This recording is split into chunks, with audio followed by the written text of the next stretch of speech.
At 95 years old, Buzz Aldrin finally broke the silence surrounding what he saw on the moon in 1969. It wasn't fear that kept him quiet, it was precision. For over 5 decades, he refused to speak openly about a moment that occurred just seconds before touchdown, until now. Tonight, we reveal his final explanation from the only surviving astronaut of Apollo 11. What he saw wasn't supernatural, but it changed how he understood space forever. If you're ready for the truth, subscribe now and let's begin. A quiet statement from a 95-year-old man reignited a debate that had been brewing for decades. Buzz Aldrin didn't make the announcement at a press event or during a staged interview. He wasn't surrounded by cameras or analysts. Instead, the words came in an understated public message, brief but carefully chosen. The final surviving astronaut from Apollo 11, the only one still capable of confirming details from that historic landing, chose to break his silence with a single clarification. What he saw that day was real, just never properly interpreted until now. He explained that during the final seconds of descent, when mission alarms blared and fuel reserves had nearly reached zero, he witnessed a flicker across the lunar surface. It wasn't movement, it wasn't an object. It was something that confused even him in that instant, a distortion of light across the gray horizon, a shimmer that appeared to ripple beyond the expected atmospheric predictions. At the time, only 2 words were broadcast: magnificent desolation. What he did not add was that the desolation appeared to respond. He didn't mention it because he didn't have the data to support it, and Aldrin spent his entire life refusing to speculate without evidence. That brief visual anomaly stayed in the back of his mind for 5 decades. Only now, after new analytical models confirmed that solar light can refract across uncompressed lunar dust under extreme descent interference, did he feel justified in speaking. His final message was not a revelation of extraterrestrial contact. It was something far more significant to him, a defense of truth, spoken only when science could support what his eyes saw. To understand why Buzz Aldrin remained silent for more than 5 decades, we have to look back long before his boots touched lunar soil. He was not raised to captivate an audience, nor shaped to inspire millions. From childhood, he was groomed to interpret the unknown with numbers, not emotion. Born into a strict military household, his father, Edwin Eugene Aldrin Sr., was both an Air Force officer and a high-ranking executive in the airline industry. Conversations at home rarely revolved around feelings. They revolved around aviation physics, propulsion systems, and the mechanics of flight. His future, according to those who knew him at the time, was never in question. He wasn't taught to dream of the sky, one acquaintance once said. He was conditioned to master it. At West Point, he ranked 3rd in his entire graduating class, majoring in mechanical engineering. While others celebrated small victories, Aldrin spent nights redrawing flight diagrams until his calculations aligned with theoretical models. The same mindset followed him into the Korean War. He flew more than 60 combat missions, eliminating 2 MiG-15 fighters. His response was not bravado. He landed, wrote a 6-line technical assessment, and moved on. Not because the act wasn't significant, but because he believed the mission mattered more than the moment. When Buzz Aldrin returned from combat, he earned his doctorate at MIT, completing a thesis on spacecraft rendezvous, a topic many experts dismissed as too advanced for practical use. Years later, NASA adopted that very approach to design docking procedures for Gemini and Apollo missions. That achievement earned him the nickname Dr. Rendezvous. Though colleagues insist it was never about status, Aldrin wasn't obsessed with being first. He was obsessed with being correct. And that's why he didn't speak sooner. If the explanation didn't exist yet, then neither did his permission to comment. For Buzz Aldrin, truth without full validation was just noise. When NASA assembled the 3rd group of astronauts in the 1960s, most candidates came from impressive military or engineering backgrounds. But Buzz Aldrin stood apart for one reason. He brought both, strengthened by combat-tested discipline and MIT-calibrated logic. During screening assessments, he displayed an unusual ability to remain emotionally inactive even when hypothetical mission simulations introduced worst-case scenarios. Where others reacted, Aldrin simply recalculated. Internal NASA documentation from the selection phase described him with a single phrase: praise, operates independently of instinct. It wasn't a compliment, it was an observation. Engineers relied on predictable logic. Pilots relied on trained reflex. Aldrin, somehow, moved outside both categories. Preparing for Apollo 11, he became known within the training halls not as the motivational figure many assumed astronauts would naturally become, but as the quiet technician who questioned statistical certainties others didn't dare revisit. He often remained silent during briefings, but later submitted handwritten notes, dissecting risk factors to decimal precision. An instructor once reported that Aldrin recalculated an orbital trajectory on the spot and found a 0.004% discrepancy in a stability ratio. He didn't ask if it mattered, the instructor wrote. He asked how many seconds we would lose before it did. Yet beneath his guarded composure, Aldrin privately acknowledged the one element no formula fully prepared for: the unknown. During an internal training session in early 1969, a briefing touched upon potential signal interference during landing. According to former mission personnel, Aldrin asked a single question: do we have a response protocol if the interference originates from outside the expected operational environment? The wording carefully avoided conclusions. He didn't reference extraterrestrial theory, spiritual anomalies, or speculative phenomena. Instead, he categorized it as a deviation that had not yet been mathematically defined. This question was later summarized in a mission preparation memo. The note read in part, "Aldrin recommends contingency for unidentified source interference, not from equipment." The document never expanded on what unidentified implied, nor did Aldrin elaborate. He did not discuss the matter publicly, nor seek risk analysis beyond required channels. He simply logged his concern and returned to work. Other astronauts at the time approached the mission as a symbolic conquest. Aldrin treated it as a scientific experiment with no guarantee of predictable variable. While Armstrong mastered controlled landing procedures and Collins focused on lunar orbit precision, Aldrin studied faint telemetry fluctuations and environmental modeling. He was not anticipating something unusual. He was preparing in case something usual became insufficient. It was that same mindset that allowed him to notice what others might dismiss as irrelevant during those final landing moments. Not imagination, not fear, observation. On July 20th, 1969, the Eagle lunar module began its final descent. Inside the cramped cockpit, Buzz Aldrin monitored landing data with the same cold precision that had defined his entire career. Neil Armstrong manually controlled the descent engine after realizing the programmed landing coordinates would place them in a hazardous area. The fuel gauge was dropping faster than expected. Outside the window, an unsteady haze of fine lunar dust began rising prematurely, stirred by downward thrust, in a gravity environment few had accurately modeled. In that moment, Aldrin did not look inspired. He looked focused. The calm in his voice as he reported altitude and descent rates stands in stark contrast to what Mission Control experienced. At 30 meters above the surface, the 1201 and 1202 program alarms triggered repeatedly. The computer was overloading from conflicting radar input, forcing ground personnel to evaluate in real time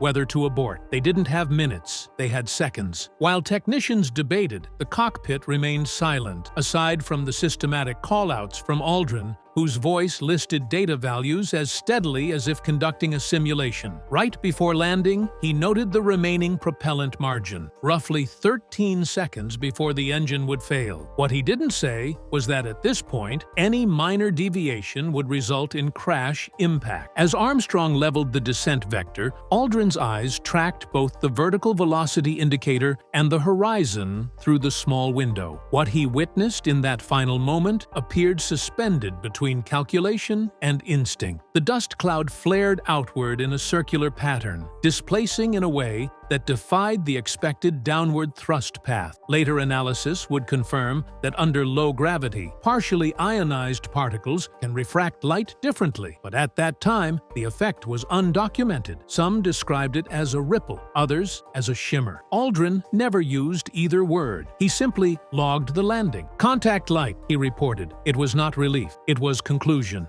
After touching down in the Sea of Tranquility, he and Armstrong powered down primary thrust systems. The pauses in their transmission suggest caution rather than celebration. Only after checks were complete did Armstrong step onto the surface. 19 minutes later, Aldrin followed. When asked what he saw, he responded with two carefully selected words: magnificent desolation. To the world, it sounded poetic. To Aldrin, it was a technical observation, vast, empty, and reactive to external forces. What he withheld was not because it was extraordinary, but because it lacked supporting analysis. He had seen something he could not immediately quantify in his world. That meant it remained unspoken. After the landing system stabilized and the dust settled, the primary focus of the Apollo 11 mission shifted from survival to documentation. Every movement, every sample extracted, every instrument deployed followed a strict operational plan designed long before launch. Aldrin and Armstrong spent the first moments verifying structural integrity and fuel residuals. According to flight logs, no deviation from standard procedure was recorded. What happened externally remained exactly as predicted. Two astronauts performing historic exploration. What happened internally, however, was governed by one unspoken principle. Buzz Aldrin had followed his entire life. Do not report uncertainty until analysis outweighs assumption. During the 2.5 hours spent on the lunar surface, both astronauts conducted experiments, calibrated sensors, and collected more than 21 kilograms of lunar rock, and Regolith Armstrong maintained verbal leadership. Aldrin focused on operational tasks. No commentary was made regarding atmospheric anomalies, light distortions, or surface reactions beyond expected parameters. The audio records reflect only what could be scientifically justified at that time. When Aldrin spoke, he used minimal phrasing. Every sentence recorded from him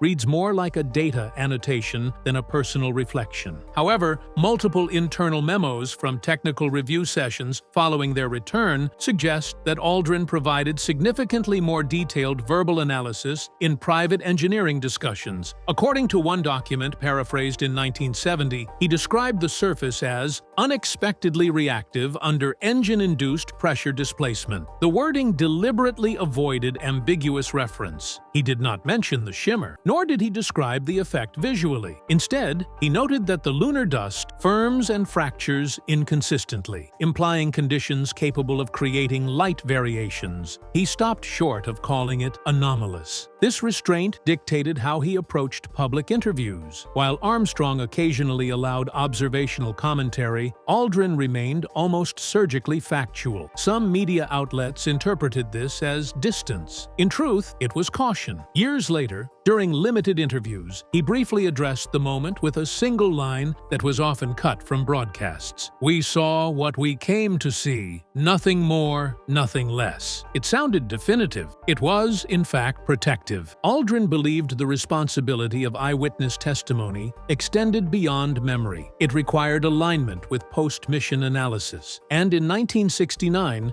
the analysis had not yet justified mentioning what he observed briefly during descent. Rather than risk distorting the event, he withheld that single observation from public record, a decision that would remain unchallenged until just 1 minute ago. Following Apollo 11, Buzz Aldrin returned to Earth as one of the most recognized men on the planet. Yet away from televised interviews and ceremonial appearances, his transition back to daily life revealed a growing disconnection that few people outside his immediate circle understood. He had achieved what many considered the greatest human accomplishment in history, but for Aldrin, the mission was never designed to be a personal peak. It was a calculated objective successfully completed. The unforeseen consequence came afterward, when a world expecting inspiration encountered a man trained only to deliver precision. Public enthusiasm required storytelling. Aldrin believed the event did not require embellishment. In the years immediately following the mission, he struggled to adapt to the idea that what he said could change public perception. He considered the truth self-evident through data fame, introduced a different demand: interpretation.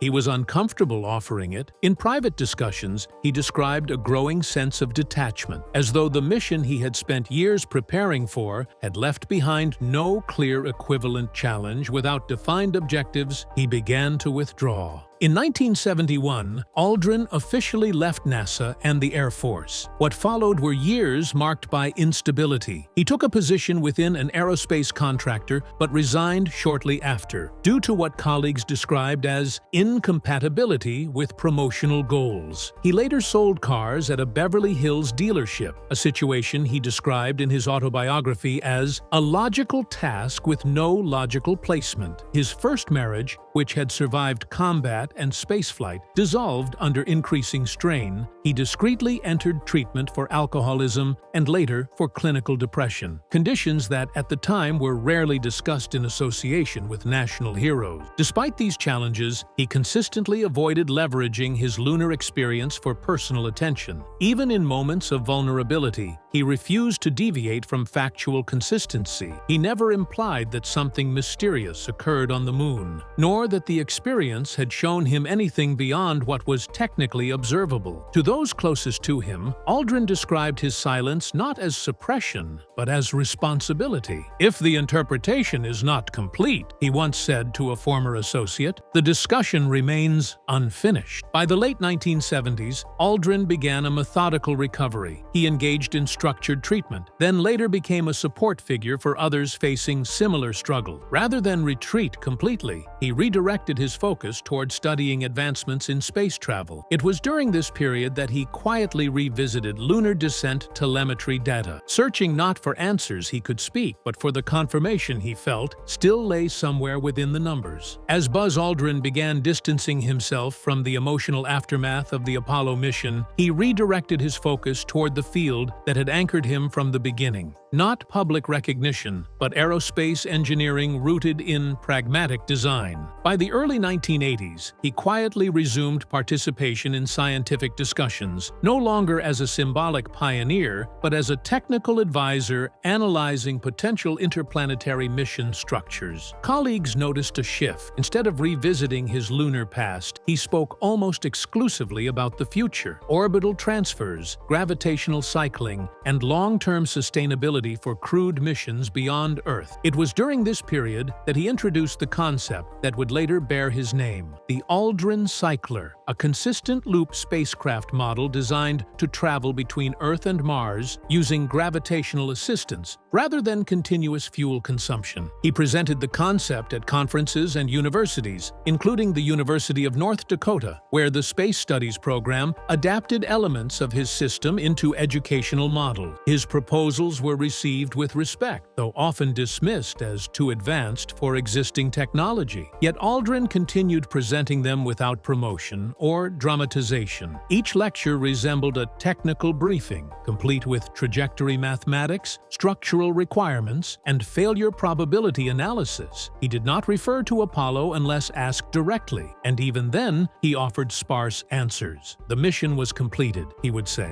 "Now, we solve what comes next." Outside of these environments, however, Aldrin remained largely unseen. He avoided interviews focused on speculation. He declined participation in programs inviting him to discuss extraterrestrial theories, not because he feared being linked to them, but because he believed any discussion not grounded in replicable data compromised scientific integrity. When asked at a private symposium why he had never publicly pursued curiosity about unexplained phenomena, he replied, "Exploration without measurement is a narrative, and I do not engage in narrative." This period marked the beginning of his transformation from astronaut to what some described as a principled observer of the future. His silence no longer came from detachment, but from discipline. In private technical circles, he occasionally referenced the landing experience, not as an anecdote, but as a caution. He would mention brief environmental instability under engine-induced pressure decay, a phrase that puzzled younger engineers. When asked if this related to potential external interference, he responded only that proximity without full data sequence